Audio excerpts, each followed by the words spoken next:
A Treatise of Satan's Temptations. By Richard Gilpin. A Discourse of the Malice, Power, Cruelty and Diligence of Satan. Of his cunning in temptation in the general. Of his method of tempting to sin. First part of Chapter 3. Of Satan's power. His power as an angel considered. That he lost not that power by his fall. His power as a devil. Of his commission. The extent of his authority. The efficacy of his power.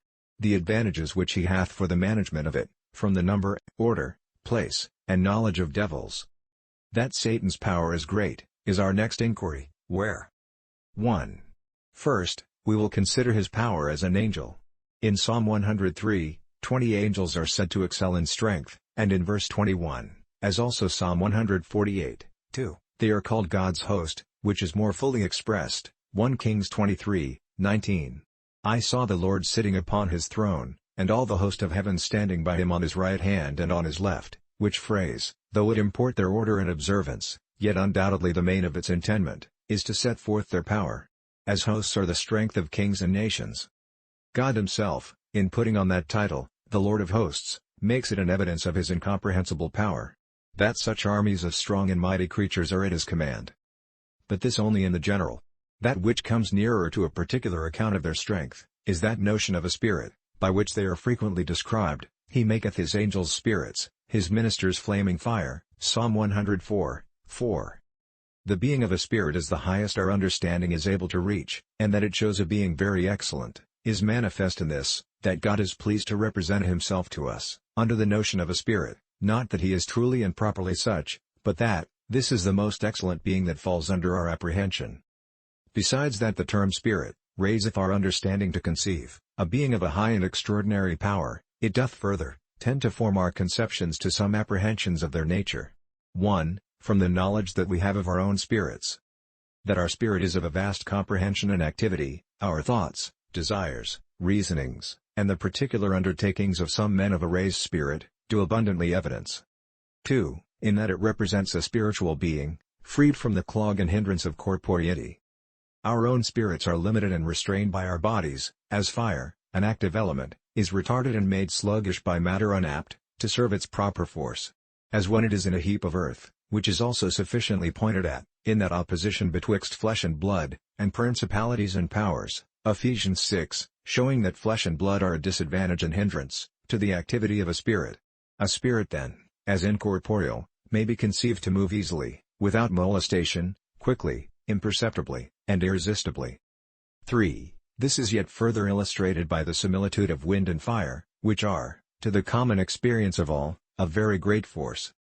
And it is yet further observable, that the Scripture sometimes speaks of the power of angels in the abstract, choosing rather to call them powers than powerful, Xi Omicron Upsilon Sigma Alpha Iota, Colossians 1, 16, clearly showing that angels are beings of vast strength, as indeed the actions done by them do abundantly testify. Such was the destroying Sennacherib's hosts in a night. The opening the prison doors for Peter, the carrying Philip in the air, and such other acts, which tend to the protection of the faithful, or punishing of the wicked.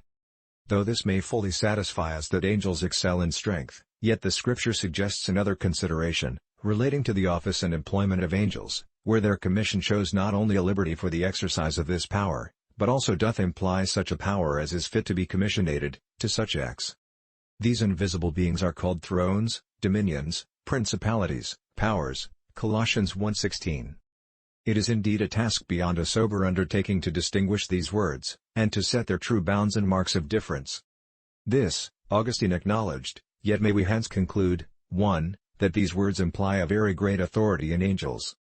2. A power and strength suitable to their employment, and that God furnished them with power answerable to the work which he intended for them, in his moving the heavens, and governing the world, etc. However, in some cases, God works by instruments every way disproportionable to the service, that the excellency of the power might be of God, 2 Corinthians 4, 7, yet, in the ordinary way of his working, he puts an innate, suitable force in creatures, for the acts to be done by them. As there is an innate power in the wind to blow, in the fire to burn, in herbs and plants for medicinal uses. Thus may we conceive of angels, that God using them as his host, his ministers to do his pleasure, he hath endowed them with an innate natural power, for those great things which he doth by them, which must not be supposed in the least derogatory, to the power of God, in his ways of mercies or judgments, seeing all the strength of angels is originally from God. Hence is it that all the names of angels, which we read of in Scripture, carry this acknowledgment in their signification. Michael thus unfolds itself, who is like God. Gabriel thus, the glory of God.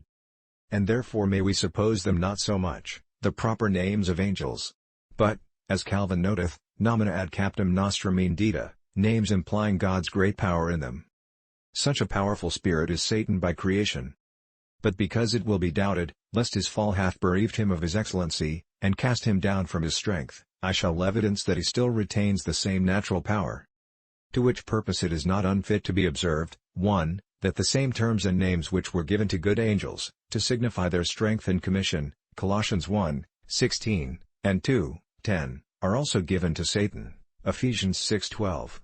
Devils are called principalities, powers, rulers, and Colossians 2:15, they have the same names which in verse 10 were given to good angels, he spoiled principalities and powers. 2. The Scripture gives particular instances of Satan's power and working, as his raising tempests in the air, commanding fire from heaven, both which he did in prosecution of his malice against Job. His carrying the bodies of men in the air, as he did with Christ, hurrying him from the wilderness to the mountain, from thence to the pinnacle of the temple. His breaking chains and fetters of iron, his bringing diseases, instances whereof were that crooked woman whom Satan had bowed together, Luke 13:16, and the lunatic person, Luke 9:31, with a great many more. 3. It is also observable that, notwithstanding, Satan's fall hath made an alteration as to the ends, uses, and office of his power, yet, nevertheless, God makes use of this strength in him, not only as an executioner of wrath against his enemies, as when he vexed Saul by this evil spirit, and through this lying spirit, gave up Ahab to be deluded into his ruin, and inflicted plagues upon Egypt, by sending evil angels among them, 1 Samuel 16:14, 1 Kings 22:21, Psalm 78:49. But also for the trial of his own servants.